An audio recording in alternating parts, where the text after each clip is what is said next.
Ada rasa kurang yang tak bisa dijelaskan. Seperti haus yang tak pernah benar-benar hilang. Kamu melihat orang lain seolah lebih maju, lebih berhasil, lebih bahagia, lebih berlimpah. Lalu diam-diam kamu bertanya, apa yang kurang dari diriku? Sekarang tarik napas perlahan. Mungkin yang kurang bukan harta, bukan pencapaian, bukan pengakuan. Mungkin yang kurang adalah pengenalan terhadap dirimu sendiri. Ilusi kekurangan.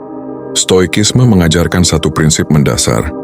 Kita menderita bukan karena peristiwa, tetapi karena cara kita memandangnya. Epictetus menyebutnya dikotomi kendali. Ada hal-hal yang berada dalam kendalimu, dan ada yang tidak. Namun manusia modern melakukan kesalahan yang sama berulang-ulang. Mereka menggantungkan rasa cukup pada sesuatu yang tidak pernah benar-benar bisa mereka kendalikan.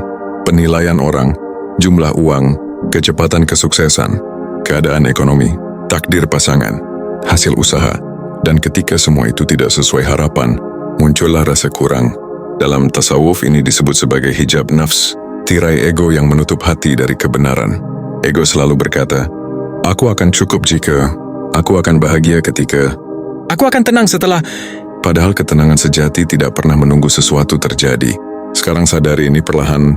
Selama kamu mencari keberlimpahan di luar, kamu akan selalu merasa kurang di dalam. Akar kekosongan. Tarik napas perlahan. Bayangkan kamu berdiri di depan cermin, bukan untuk melihat wajahmu, tapi untuk melihat siapa dirimu sebenarnya. Bukan nama, bukan pekerjaan, bukan peran sosial, bukan pencapaian. Siapa kamu jika semua itu dilepaskan? Dalam tasawuf ada ungkapan, Man arafa nafsahu faqad arafa rabbahu. Barang siapa mengenal dirinya, maka ia mengenal Tuhannya. Ini bukan kalimat puitis semata. Ini adalah peta pembebasan, karena manusia yang tidak mengenal dirinya akan mencari identitas melalui dunia, dan dunia tidak pernah stabil. Hari ini dipuji, besok dilupakan. Hari ini kaya, besok bisa berubah. Hari ini dicintai, besok ditinggalkan. Jika identitasmu melekat pada yang berubah, maka jiwamu akan ikut goyah. Stoikisme menyebutnya sebagai ketergantungan eksternal. Tasawuf menyebutnya keterikatan pada fana. Dan makrifat mengajarkan sesuatu yang lebih dalam, bahwa dirimu bukan sekadar tubuh dan cerita hidup. Dirimu adalah kesadaran yang menyaksikan semua itu. Dan kesadaran itu tidak pernah kekurangan. Problem solving inti, dikotomi kendali batin. Sekarang kita masuk ke inti pembebasan. Masalah utamamu bukan rezeki, bukan nasib, bukan peluang. Masalah utamamu adalah energi batin yang tercerai-berai. Kamu menghabiskan tenaga untuk mengkhawatirkan hasil, membandingkan diri, mengontrol opini orang, mengulang-ulang masa lalu, menebak masa depan, padahal semua itu di luar kendalimu. Stoikisme berkata, fokuslah hanya pada apa yang bisa kamu kendalikan, pikiran, respon, tindakanmu. Tasawuf berkata, bersihkan hatimu dari ketergantungan selain Allah. Makrifat berkata, kembalilah mengenali siapa dirimu sebelum dunia memberi label. Tarik napas perlahan. Bayangkan kamu menarik seluruh energimu kembali. Tidak lagi tersebar ke komentar orang. Tidak lagi tertinggal di masa lalu. Tidak lagi terseret kecemasan masa depan. Semua energi itu kembali ke pusat dirimu. Dan di pusat itu, ada ketenangan. Tazkiyatun nafs, membersihkan sumber kekurangan. Dalam tasawuf, proses ini disebut tazkiyatun nafs, penyucian jiwa. Bukan berarti kamu harus meninggalkan dunia. Bukan berarti kamu harus miskin agar suci, tetapi kamu harus melepaskan ilusi bahwa dunia adalah sumber rasa cukup. Ego berkata, lebih banyak berarti lebih aman. Hati yang bersih berkata, yang memberi keamanan adalah yang maha memberi. Sekarang izinkan dirimu memahami, keberlimpahan sejati bukan soal jumlah, tapi soal persepsi batin. Ada orang bergaji besar tapi selalu cemas. Ada orang sederhana tapi tenang. Apa bedanya?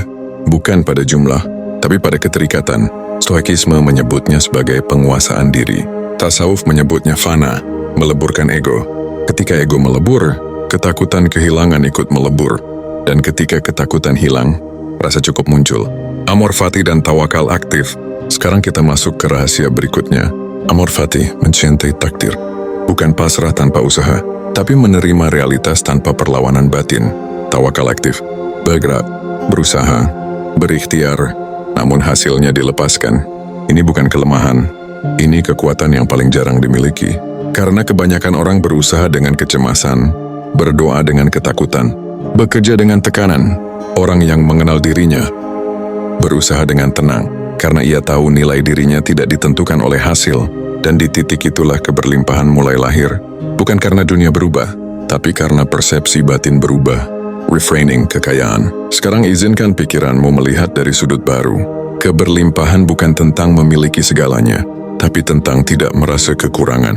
Keberlimpahan bukan tentang banyaknya uang, tapi minimnya ketakutan. Keberlimpahan bukan tentang pujian, tapi tidak bergantung pada pengakuan. Dan semua itu lahir dari satu hal, pengenalan diri. Saat kamu mengenal dirimu sebagai makhluk yang ditopang langsung oleh Tuhan, kamu tidak lagi merasa sendirian dalam perjuangan. Saat kamu sadar bahwa rezeki tidak pernah tertukar, kamu berhenti membandingkan. Saat kamu tahu nilai dirimu tidak diukur oleh dunia, kamu berhenti memohon validasi.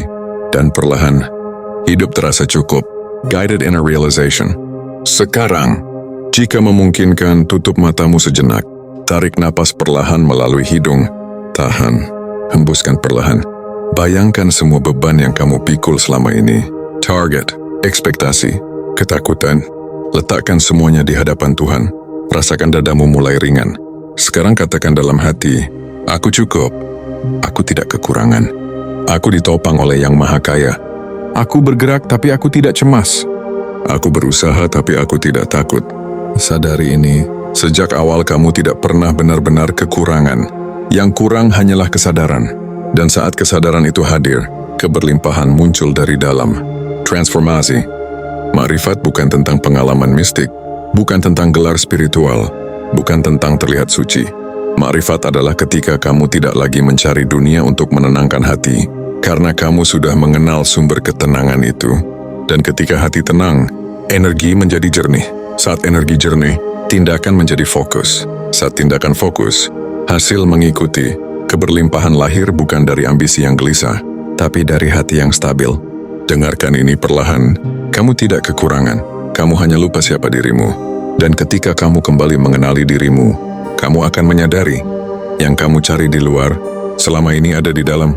Keberlimpahan tidak datang saat kamu mendapatkan segalanya, ia datang saat kamu berhenti merasa kurang. Dan saat kamu berhenti merasa kurang, dunia justru terasa lebih ramah, karena batinmu tidak lagi memerangi realitas.